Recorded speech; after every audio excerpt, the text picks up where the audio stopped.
सत श्री अकाल दोस्तों, प्यार भरी फतेह कबूल करे। एक बार फिर तो ਤੁਹਾਡਾ ਸਾਡੇ ਚੈਨਲ स्वागत है। ਤੁਸੀਂ जुड़ गए हो तीर्थ वर्ल्ड ਦੇ ਨਾਲ। श्री कांसी राम ਨੂੰ ਸਾਰੇ ਜਾਣਦੇ ਨੇ ਕਿ ਬਹੁਜਨ ਸਮਾਜ ਪਾਰਟੀ ਦੇ ਜੋ ਜਨਮਦਾਤਾ ਸੀ ਕਾਂਸ਼ੀ ਰਾਮ, ਤੇ ਉਹਨਾਂ ਨੇ ਇੱਕ ਬਹੁਤ ਵੱਡੀ ਲੀਡ ਆਪਣੇ ਨਾਲ ਇਕੱਠੀ ਕੀਤੀ।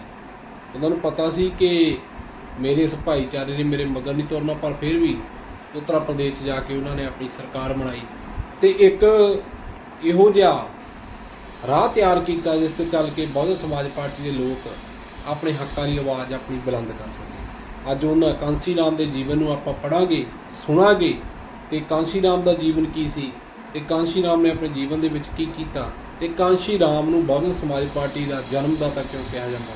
ਆ ਵੀਡੀਓ ਦੇਖੋ, ਆਪੇ ਸਭ ਕੁਝ ਪਤਾ ਲੱਗ ਜਾਣਾ। ਤੇ ਵੀਡੀਓ ਨੂੰ ਵੱਧ ਤੋਂ ਵੱਧ ਸ਼ੇਅਰ ਕਰਿਓ, ਸਪੋਰਟ ਕਰਿਓ ਤਾਂ ਕਿ ਤੁਹਾਡਾ ਪਿਆਰ ਇੱਦਾਂ ਮਿਲ ਸਕੇ, ਤਾਂ ਕਿ ਹੋਰ ਇਸ ਤੋਂ ਵਧੀਆ ਵੀਡੀਓ ਤੁਹਾਡੇ ਲਈ ਲੈ ਕੇ ਆ ਸਕੇ। ਸੋ आओ वीडियो देखते हैं।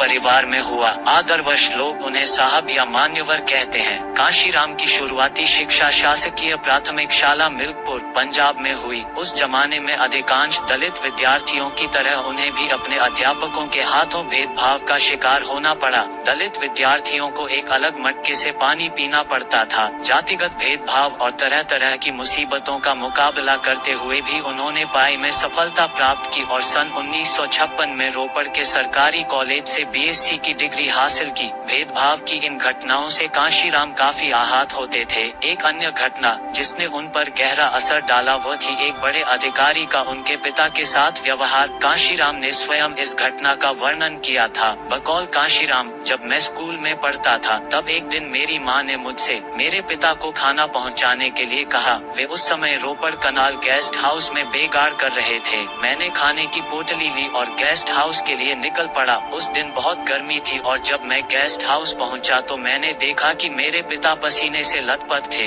मैं उनकी यह हालत नहीं देख सका और मैंने उनसे आराम करने को कहा, परंतु मेरे पिता ने कहा कि वे ऐसा नहीं कर सकते क्योंकि एक बड़ा अधिकारी अंदर सो रहा है और उन्हें हाथ से खींचे जाने वाले पंखे की रस्सी को लगातार खींचना पड़ेगा ताकि अफसर को ठंडी हवा मिलती रहे। मेरे पिता यह काम बहुत कम पैसों के लिए कर रहे थे और उन्होंने समझाया कि अगर उन्होंने रस्सी खींचना बंद कर दिया तो अफसर की नींद खुल जाएगी और वह उन्हें सजा देगा। तब मैंने उनसे कहा कि वे दूसरे हाथ में एक छोटा पंखा लेकर खुद को हवा कर लें, परंतु मेरे पिता ने ऐसा करने से इनकार कर दिया। ये तमाम घटनाएं कांशीराम जी के दिल के किसी कोने में घर कर गई थी।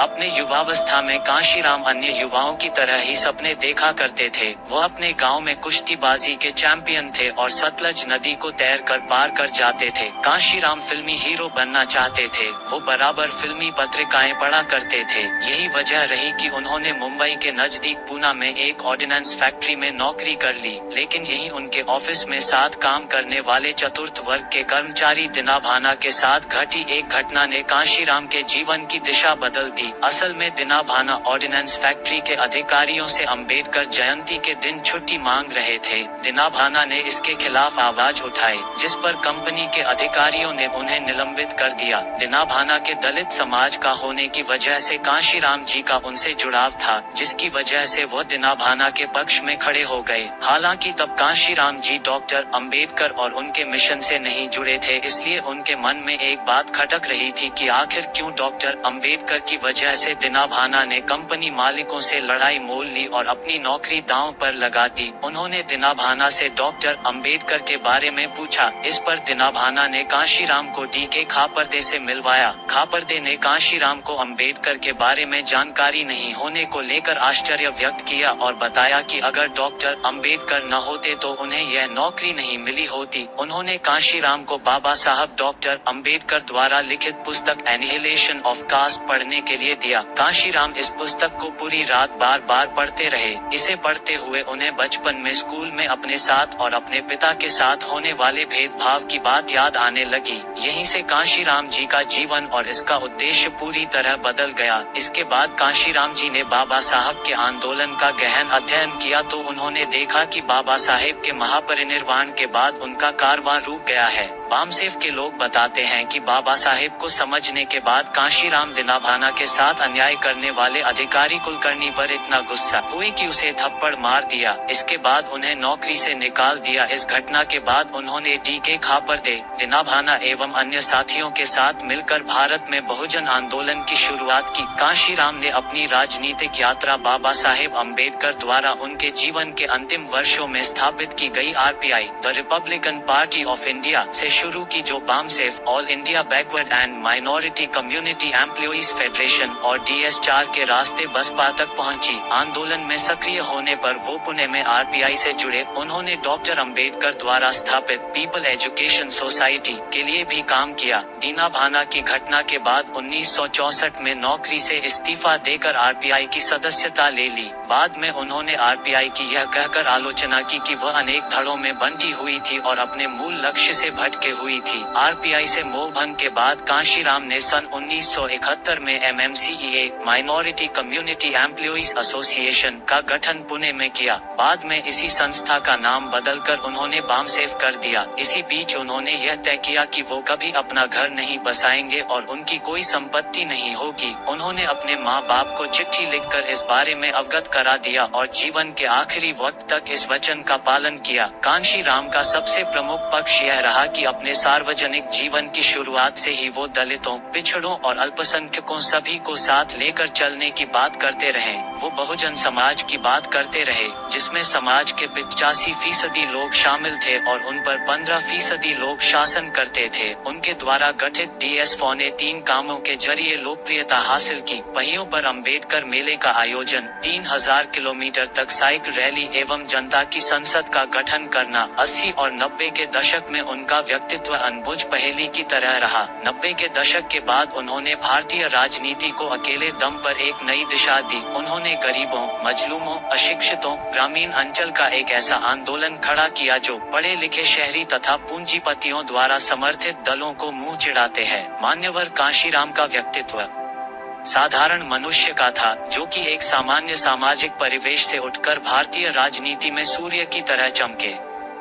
मनुवादियों को उन्होंने मनु धर्मशास्त्र का पोषक बताया और उनकी जनसंख्या का प्रतिशत 15, इसलिए उन्होंने यह नारा दिया, ठाकुर ब्राह्मण बनिया छोड़ बाकी सब हैं। DS4 वह एक दूरदृष्टि वाले संगठन करता थे। वह अपने श्रोताओं को जानते थे, अतः अत्यंत सरल भाषा का प्रयोग कर लाखों जनता को मंत्रमुग्ध कर दिया करते थे। कांशीराम जी ने बहुजन समाज को जोड़ने के लिए कई नए प्रयोग किए। मान्यवर का दूसरा प्रयोग बहुजन समाज के खोए हुए इतिहास का पुनर्निर्माण था। वो आंदोलन को बुद्ध से शुरू करते हुए 15वीं शताब्दी के रैडस, कबीर, गुरु घासीदास आदि तक लाए। अपने आंदोलन को गतिशील बनाने के लिए उन्होंने 1981 में बुद्धिस्ट रिसर्च सेंटर और 6 दिसंबर 1981 को DS4 की स्थापना की। इस संगठन के माध्यम से मान्यवर ने लोगों को राजनीति के कुछ मंत्र सिखाए और इसकी सफलता को देखते हुए उन्होंने 14 अप्रैल 1984 में बहुजन समाज पार्टी का गठन किया। राजनीतिक सत्ता दलितों के सभी दुखों की चाबी है के मूल मंत्र को जनता तक पहुंचाया। अपनी जनता को वोट हमारा राज तुम्हारा, नहीं चलेगा नहीं चलेगा नारा देकर अपने वोट का इस्तेमाल करना सिखाया। एक और नारा,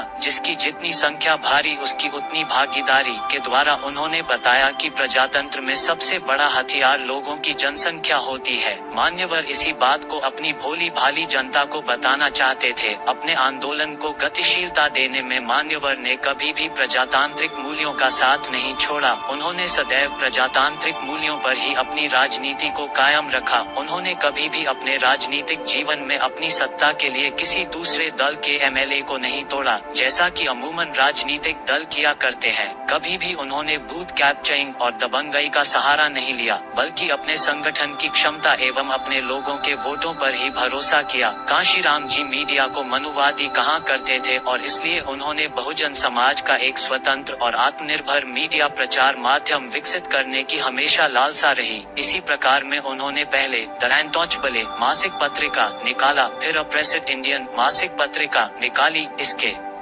पश्चात उन्होंने बहुजन, टाइम्स प्रकाशित किया। लगातार 22 सालों तक बहुजन संगठक हिंदी साप्ताहिक का प्रकाशन किया। उन्होंने एक किताब द चमचा एज एन एरा ऑफ स्टूजेस चमचा युग कठपुतलियों का दौर लिखा जो 1982 में प्रकाशित हुई। यह पुस्तक पूना पैक्ट 1932 की 50वीं वर्षगांठ के अवसर पर प्रकाशित की गई थी। कांशीराम से लोगों को काफी उम्मीद थी। लोगों को यकीन होने लगा था कि बाबा साहब डॉक्टर अंबेडकर का सपना कांशीराम पूरा करेंगे। बाबा तेरा मिशन अधूरा कांशीराम करेंगे पूरा। सरीखे कुछ नारे इस तथ्य को प्रमाणित करते हैं। हर पार्टी और सरकार को कमजोर बनाकर उन्होंने दलितों की वास्तविक स्वतंत्रता और स्वाभिमान के सवाल सभी दलों के लिए अनिवार्य बना दिए। उनका सीधा कहना था कि अधिकार लेना है तो सत्ता छीनी पड़ेगी, बाबू साहब का दम तोड़ना पड़ेगा, उनको गाली देनी होगी। इसी आत्मविश्वास का नतीजा था कि दलित समाज की सोच बदली और उन्होंने सत्ता में भागीदारी का कायापलट की। एक बार उन्होंने उत्तर प्रदेश पर अपना ध्यान केंद्रित करने के सवाल को स्वीकारते हुए कहा था, मैं उत्तर प्रदेश पर अपना ध्यान इसलिए केंद्रित कर रहा हूँ क्योंकि वो ब्राह्मणवाद का पालना है। अगर भारत को एक पुरुष के रूप में देखें तो उत्तर प्रदेश उसकी गर्दन है।